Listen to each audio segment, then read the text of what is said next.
All right, so today I'm on the Mokwheel Basalt or Basalt, however you want to say the name, but this is a bike that does come in two different style versions. You have the step-through version like I have now with this little gap in the middle where it makes it very easy for you to be able to get on and off of the bike. And you also have a step-over version which has a little bar there that you do need to swing your leg over. But this bike also does come in two different size configurations. So the normal size will be good for riders between 5'2" and 6'4", and then the large size will be good for riders between 5'6" and 6'8". And this bike does come in four different colors. So you have orange, green, pink, and then also you have this white color like I have here. The design overall is really nice. The logos and stuff are very nicely placed, very tastefully placed, nothing overly done. And then also the cable management is really good on this bike up front. You can see that all the cables are tied down nicely, and then you do have some integrated cabling going through there where the cables go inside the frame and then go to the back of the bike to the motor.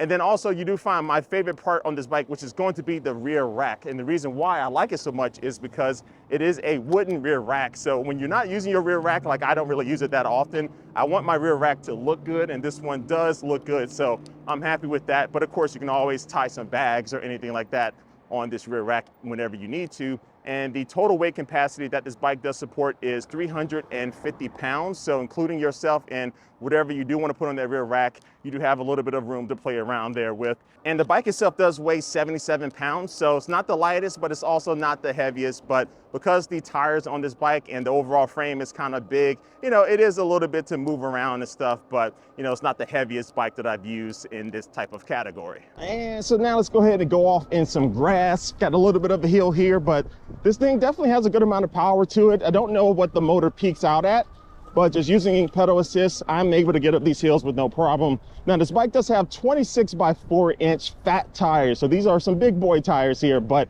they do make it very easy to go over terrain like this. But you are only getting a front suspension with this bike. And this front suspension is coming in with 110 millimeters of travel. And then also you can lock it out if you want to. And this is a pretty nice hill. Oh yeah. All right, so again, the hydraulic disc brakes do a really good job. And I would say overall the off-roading is not that bad. If you were going to be going off-road a lot, I would recommend changing the stock seat post out for a suspension seat post. And the stock seat itself is nice and wide, has some cushion, very comfortable for a stock seat, but that would be one other thing that I would change out as well. Again, if you are going to be doing this a lot. Now I got another little bit of a hill here, but I can drop down in gears if I want to. This bike does have a 7-speed Shimano derailleur, and you can easily change gears as I make that little split there.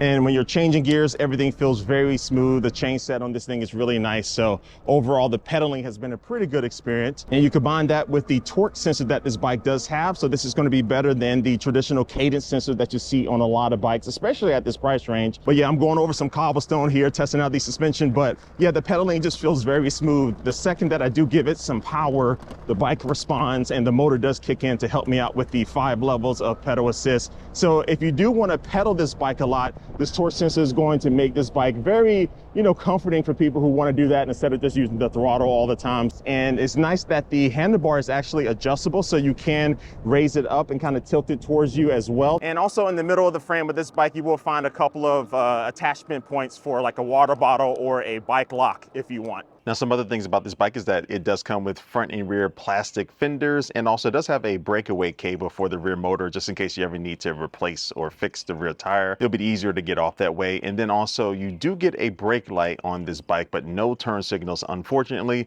But you do have a pretty nice, decent looking and also performing headlight. All right, so let's jump into my speed test here. First test is throttle only in 3, 2, 1, boom. So this bike does have this 48 volt, 750 watt motor.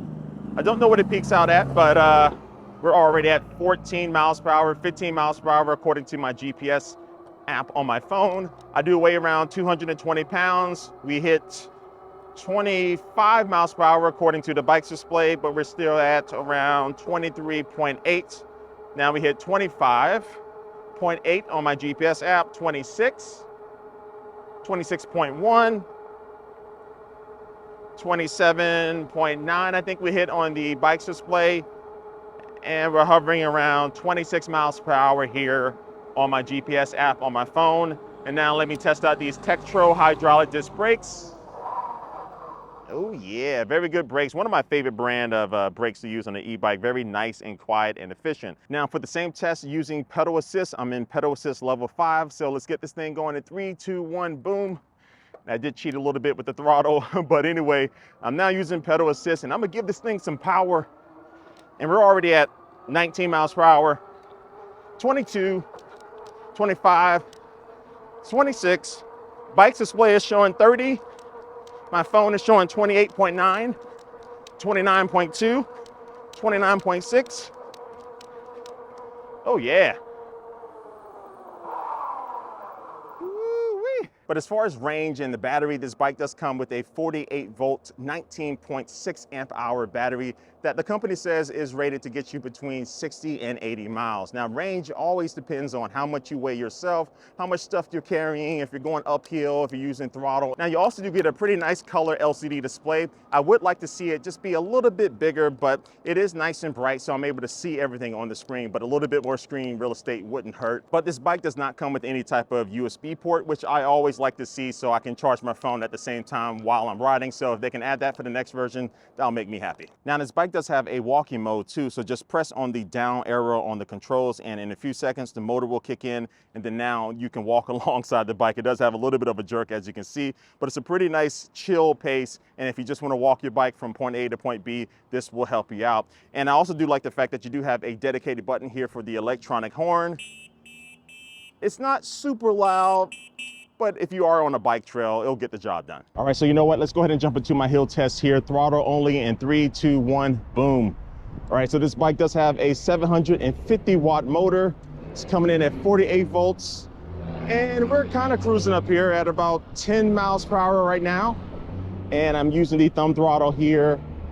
And we just hit 12 miles per hour and 12.5, and we made it to the top. So that's not an easy hill. So that's a pretty steep hill, and it did kind of like a middle of the road job compared to some of the other e-bikes that I have here. So definitely not that bad. It wasn't zooming up there, but we definitely got up it. All right, so look, this bike is pretty good. There are two things I would like to see on this bike. One will be turn signals, and the second thing would be some type of rear suspension, whether it's a suspension seat post or some type of integrated suspension inside of the frame of the bike. But look, I do understand that having this torque sensor does add a cost to this bike more than normal. So I do like having this torque sensor. It does make the pedaling feel really good, very smooth and efficient.